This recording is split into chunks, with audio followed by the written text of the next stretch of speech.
শত শত বছর ধরে এক অন্ধকার লোহার খাঁচায় বন্দী ছিল এক বৃদ্ধ জিন।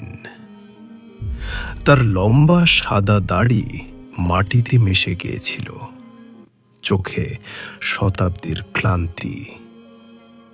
ঠিক সেদিন যখন কেউ আশা করেনি, এক গরিব কাঠুরিয়ার কুড়ালের আঘাতে খাঁচার শিলমোহর গলে যেতে শুরু করল।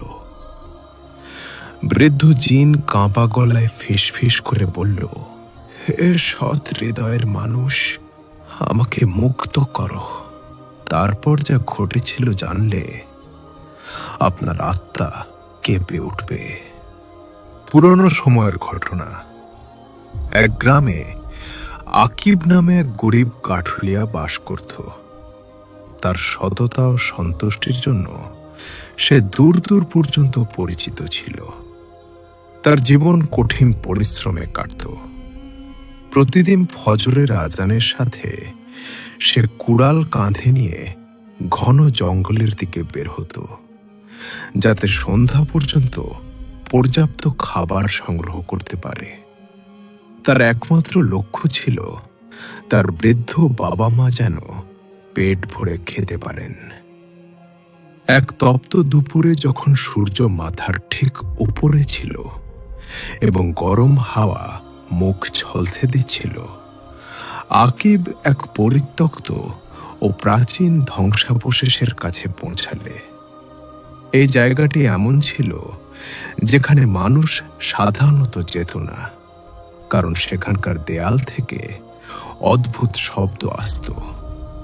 কিন্তু আকিবের চোখে পড়ল একটি শুকনো পুরানো গাছের শিকড়। সেটি কাটতে যেয়ে তার পা একটি ধাতব বস্তুতে আঘাত পেল। মাটি সরাতেই সে মাটিতে চাপা পড়া একটি মরচে ধরা কিন্তু শক্ত লোহার খাঁচা আবিষ্কার করল। খাঁচার ভেতরে অত্যন্ত বৃদ্ধ, কুঁচকানো মুখের এবং লম্বা সাদা দাড়িওয়ালা এক জিন বন্দী ছিল। তার চোখে শতাব্দীর ক্লান্তি ও অসহায়ত্বের ছাপ। আকিবকে দেখতে পেয়ে সে বৃদ্ধ জিন কাঁপা গলায় ডাকল, হে সৎ হৃদয়ের মানুষ, আমার উপর দয়া করো এবং এই একাকী বন্দিত্ব থেকে আমাকে মুক্তি দাও।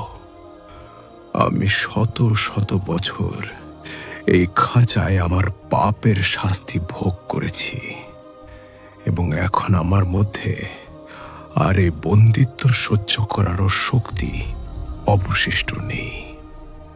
আকিব যে স্বভাবগতভাবে নরম হৃদয়ের ছিল, সে ভয় ও বিস্ময়ের মিশ্র অনুভূতিতে জিজ্ঞেস করল, হে বৃদ্ধরূপের জিন, তুমি এই অবস্থায় কিভাবে পৌঁছালে এবং কে তোমাকে এই লোহার খাঁচায় বন্দি করে রেখেছে?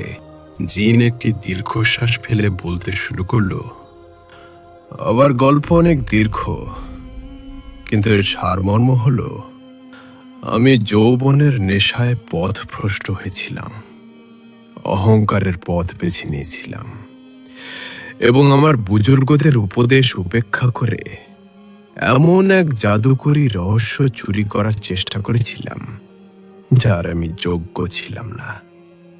ফলস্বরূপ